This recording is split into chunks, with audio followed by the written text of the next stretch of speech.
Okay, so today we're going to open up that tree branch and we're going to start to work with understanding a little bit about how pixels work and how we can move them around in Photoshop. So we're going to go, I've opened up Photoshop, we're going to go to Open, and we're going to open up our tree branch file. So the tree branch file we've downloaded, and there it is, and we're going to go ahead and open that up.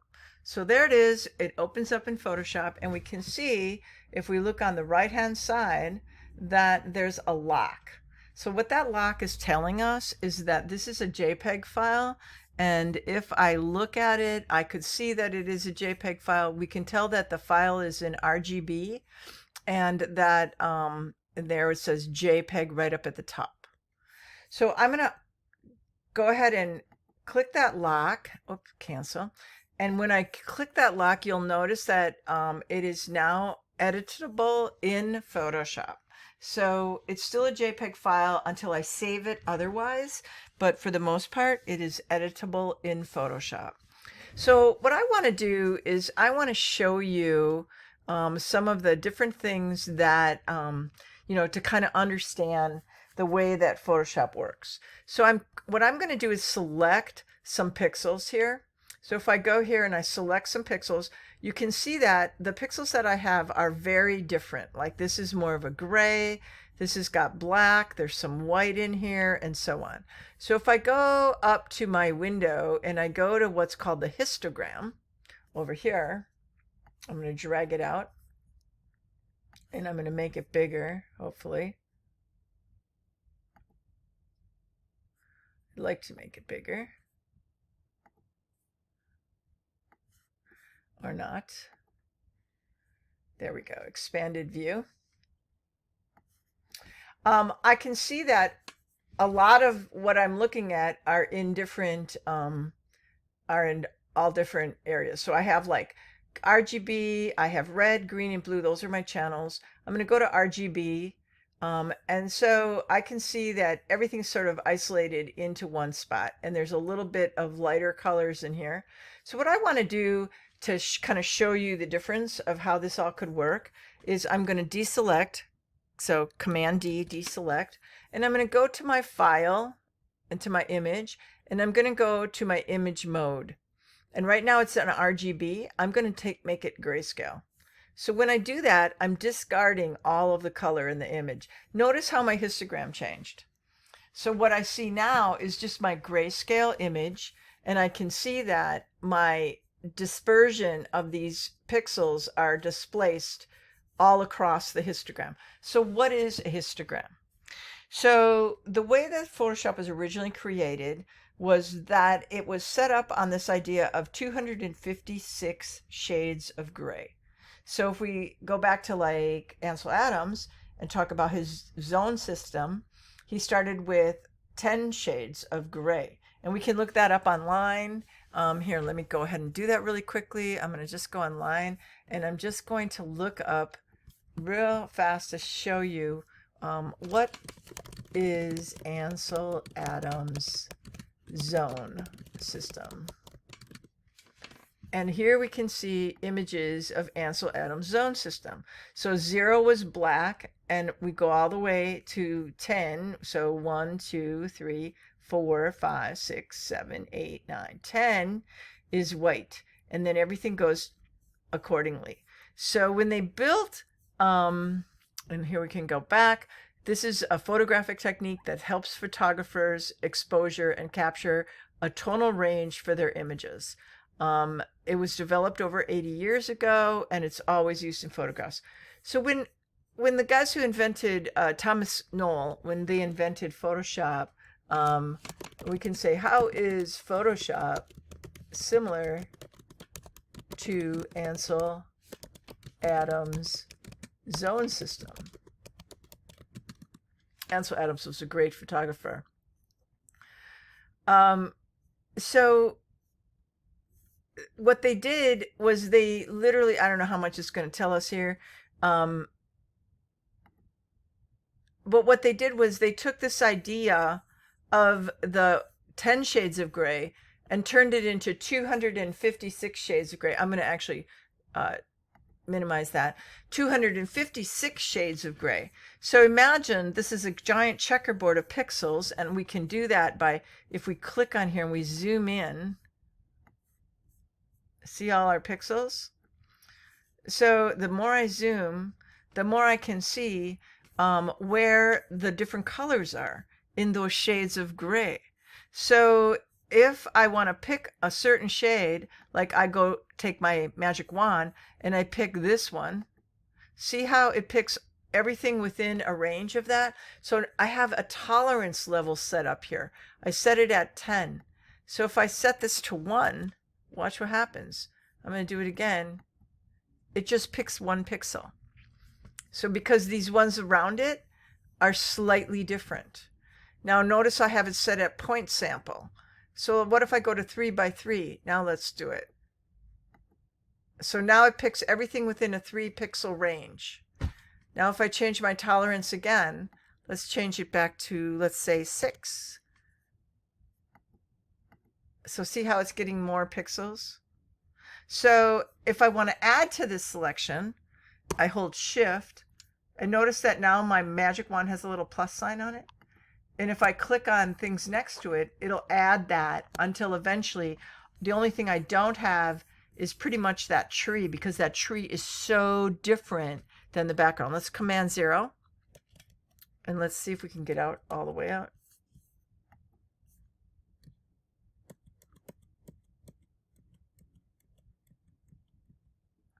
So now you can see the pixels that I've selected, right? So if I go back to my magic wand, and you'll notice that I also have what's called contiguous, right? So if I go to my contiguous, I have choices. I can have it checked on or off. So if I uncheck it, notice that now I start to get things that are inside my tree.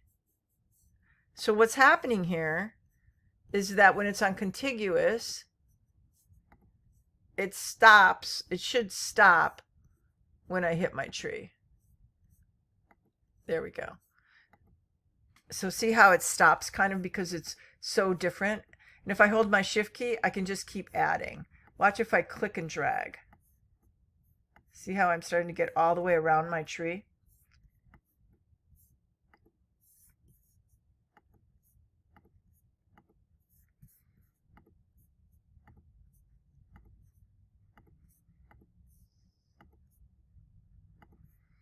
And so I'm basically just collecting these pixels, right? So let's get all the way out here. Now I could do that until I get everything that's kind of connected to my, and what I've done is all I've done is select pixels. That's all I'm doing. So this is a destruct, like right now, if I did something to these, like if I deleted them or whatever, they would be gone. Like they would be permanently gone. So that's called destructive editing, because it's you're actually physically removing something. So I'll just keep going until I get really good here. And then there's this other tool that Photoshop developed a million years ago, probably before you were born. And that tool is called the mask tool, M-A-S-K.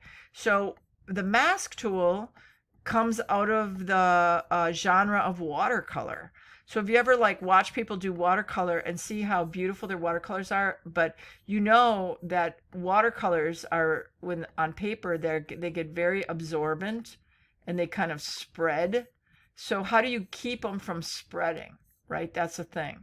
So see how I'm kind of really working hard to get all that stuff? If I hit Command D or Control D, it deselects. So selection, here I selected something. So I'll just, in fact, let me just use a rectangular tool to select. So I've selected those pixels. And now if I hit Command D, I deselect those pixels. Now let's just say I want to, so see how the histogram changes? Because those pixels are so close in color. So if I want to change the change that a little bit, if I go to the window, let me just go to image, and I'm going to go to adjustments, and let's say I want to change the brightness and the contrast. So if I click on the brightness and contrast, it will only change what's selected. See that? So I can like move and go back and forth, and it automatically only changes what's selected. So basically in Photoshop, all you're ever doing, including with AI, including with all the new tools, all you're ever doing is you're selecting pixels and you're altering them. So you're either, so when we get to smart objects, it's almost like you put a shield around it and you alter them, but alter like an image of them, and the original picture stays the same. So it's like you're imaging, what you're seeing in your image is a linked image that you've altered, and the original image is still the same. But we're going to do this in a destructive way first, because I want you to know how to do that. Okay. So if I go back to my selection tool, and remember I have this other selection going, so I'm just going to go deselect. I haven't done anything yet. And I'm going to my selection tool, and remember how we changed all this? Let's change this again, and the default is 32. So I'm changing my tolerance to 32, and I'm also going to the point setting. So this would be the default. So watch how much more I get. See that? Because I've changed it to 32 pixels. So see how now my selection changes? If I deselect, notice my histogram goes back to the way it was. Okay, so I'm going to select again. I'm going to hold my shift key, which adds like, see my plus sign comes back, and I'm just going to kind of go and grab them all. And I'm going to go inside here and grab some of these. And notice I'm starting to get bits of my tree, which is more than what I want. Okay. And I'm just going to kind of find all the spots that don't have what we call the marching ants. So those like little marching lines. There's a bunch of them. I think I have most of them. Let's see if I'm missing any. I'm kind of going around. Oh, here's one. There we go. There's another one here, and there, and there, inside there. And I'm basically just wanting to get rid of the background of my tree, right? So how do I know, how do I keep like these parts of the tree, right? There's a way to do that, and it's called masking. So masking is a very interesting tool. And the way to get to your mask tool is right here. So in the bottom of your toolbar, you'll see a little box with a little circle around it. When I click it, watch what happens. See how my tree turned red? My tree basically says, okay, this is what you're keeping, and the rest of this area that's empty, that's what you're not keeping. So let me click off of that. So if I hit delete right now, watch what would happen. My whole background is gone, but I've also lost part of my tree. I don't want to lose part of my tree. So I'm going to go backwards, Command Z or undo. I'm going to go to my mask tool, and I'm going to zoom in. So I'm going to zoom in to an area, and I can see my perfect mask is not very perfect, is it? So there's areas here I'd like to keep and areas I would like to get rid of. So how do I do that? Well, this is where, and also notice that you're not changing colors or anything at all. So you're not adding a color or changing a color. This red is just to show you that you're in mask mode, not in edit mode. When you're in edit mode, you would hit the letter Q. Now you're in edit mode. See the marching ants? If I hit the Q again, it takes me to mask mode. So those are my two fast tools. When I'm in mask mode, my layer is red. So remember that. So now what I want to do is I want to open up my navigator. Where do I find that? I go to window at the top, and I go down here to navigator and see how it's checked. So I already have it. I'm going to bring it over here, and I'm going to make it really big. And it shows me the part of the image that I'm on.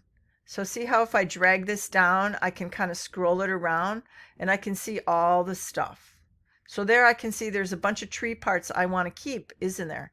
And there's some tree parts like on the sky that I want to get rid of, like these right here. So this is where I can now use my brush tool. So if I go to my brush tool and I click here, notice that it's painting red. And if I go up to the top, I can see it says normal, 100%, and and flow is 100%. Now watch if I hit my Q again, my mask tool. Watch what happens. So see how that area got added to my mask? So when it's on black, I'm going to hit the Q again.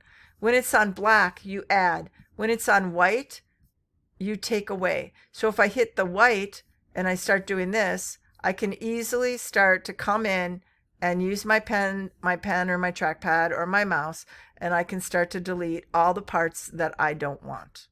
And I can make a perfect mask. So this is the way that it was done for a long time. It takes a minute. And you can make, so this is my brush tool. So I can make my brush tool big or small by holding down my Alt Option or my Control Option key and clicking on my brush and dragging it left and right with my trackpad. So see, if I drag it to the right, it gets bigger.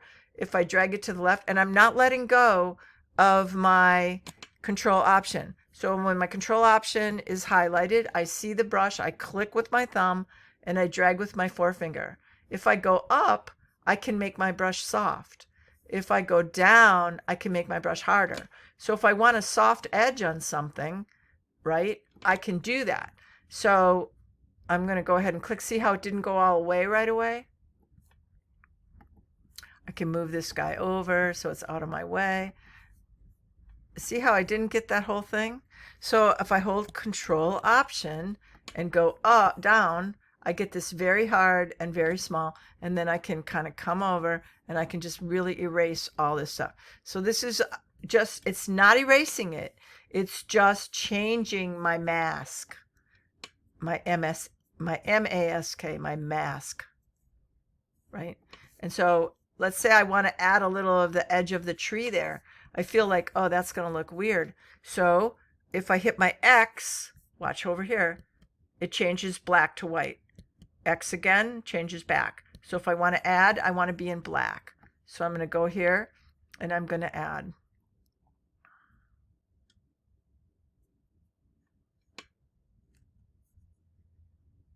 Oh, I went a little too much. Hit the X again, come back and erase that back. Okay, I have this great big area. I think I want my area to be smaller, so I can go ahead and drag this like so. See how what I'm doing? And now I can see this whole big area that I want to keep. So what am I going to do? I want the black there because I want to add. So I'm going to hit my X. Now it's black. I'm going to make my brush really big by holding my Control Option and dragging it to the right. And I don't want that soft edge. I want it hard. And I'm just going to go right in. Now it looks, I want to make sure it's at 100%. It says it is, so hopefully it is. Sometimes when something's really light under it, the red looks lighter, and then I always get like, oh, is it at 100? Because you can do like soft masking too, where you only keep a little ghost of the image. And here, see how I'm missing all that? So let's zoom into that. So all I got to do is drag this down and drag it over to the area. That's what I want to keep, this little edge. So I'm going to make my brush smaller. See how fast I'm going? And I can just go right in there and get exactly what I want and not get the background. It takes a few minutes to get this done.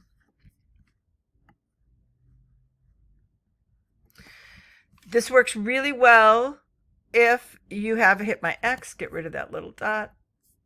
And see, I'm just kind of scrolling along, and I could go and make sure I get every single one of these edges. Like all this, I definitely want to keep, right? All this. So I'll make my brush bigger, make sure I'm on black because I'm adding. And I'm cleaning all of this up. So this is a destructive method. It works really well. It is time consuming.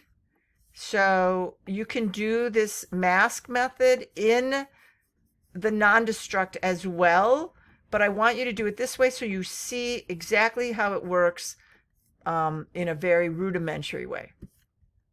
And we'll keep going until we get the whole tree, and we'll keep checking it.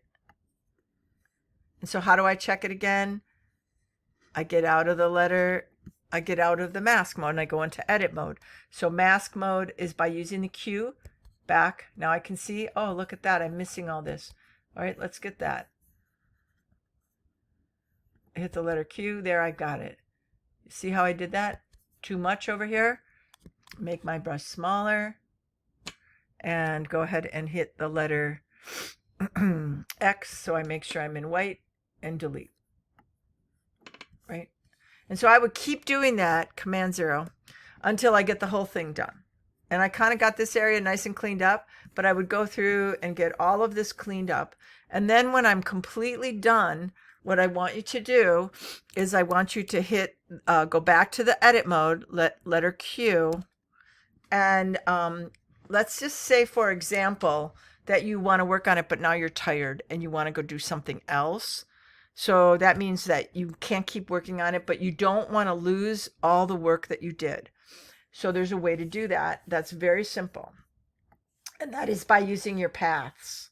So the paths are just like InDesign. I mean, like Illustrator. So the paths are here. If you go to Window, you can find paths. There I have it open.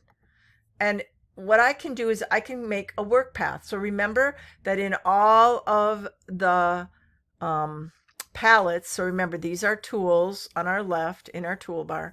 These are palettes on the right. So in all of our palettes, we have those more bars, those hamburger bars, those 4 lines or 3 lines that give us more information. So if I click on that, I can make a work path. And I always want to have it at 2.0. Why do you think I would want it at 2.0? Because I would need to make a line between one pixel and another pixel. So that's the smallest I can have it. You can't go to 0. 0 will not work. It has to be 2.0. So then we're going to say, okay. And watch, look what I got, all points. So I literally created a digital path. Now, I'm still not done, because if I close the file at this point, I will not have saved this. So that means I still need to save it. So let me go back up here. If I can get, there we go. And I'm going to go back up here, and then I'm going to say save path. And I'll just say this is path 1. That's fine. And say okay. So now this is saved. So I'm going to say File, Save As. And I'm going to put this in with my original tree, except it's PSD. And I'm going to call this Path 1. So it's Tree Branch 4, Path 1, right? And it's going to go right next to my other one. And I'm going to hit Save. Okay, now I've saved it. And now I'm going to delete it. So now it's gone. So now I'm going to go back and open it up again to show you how you can continue working. So I'm going to go ahead and open. There it is. It's still saving in the background. And now I'll go ahead and, once that circle's gone, I'm going to open it. And notice I don't see anything. But if I click my path, there it is. There's my path that I worked on. And all I have to do is say make it back into a selection. And then it says 0 feathers. That's perfect. And there it is. There's my selection. Now I can go back to my mask, which is either the letter Q, or I can go over here, and it's this little box at the bottom of my 2 different fills. So by clicking that box, and then I can see that it's red, and I can keep working. Now I can't delete anything when I'm in the mask mode. I can only change things if I'm in the edit mode. So let's go ahead and hit the Q again and go back to edit. And now let's say I wanted to delete the background. If I hit delete, it's gone. So now in my layers palette, I could bring in another background. So this is my tree, and you can name these layers. So let's go ahead before I do anything else, and let's name that layer. So if I click on it, I'm going to call it tree, and I know it's in there. And if I want to make a new one, I just make a plus sign here, and now I can drag that layer underneath, and I can see what it's going to look like by collecting all, Command A, and now filling it. So I can fill by going to my edit, fill, and it says, what do I want to fill with? And I'm going to go with, remember it's in grayscale. So I can't really fill with anything but black or white. So I would go to black, and there I can see what I have. Command Z. Or let's just say I decided before I do that, I want to bring it back to color. Well, I can do that too. So I can go to Image, Mode, RGB. And we're not going to merge, but we're going to go back to that layer 1 that's underneath my tree. And this time I'm going to make it a color. So I'm going to go to Edit, Fill, and this is assuming that I had finished everything. So I didn't finish everything. So obviously it's going to look a little weird. So I double click my color. There it gives me the color, and I'll say okay. And there I have a background of color.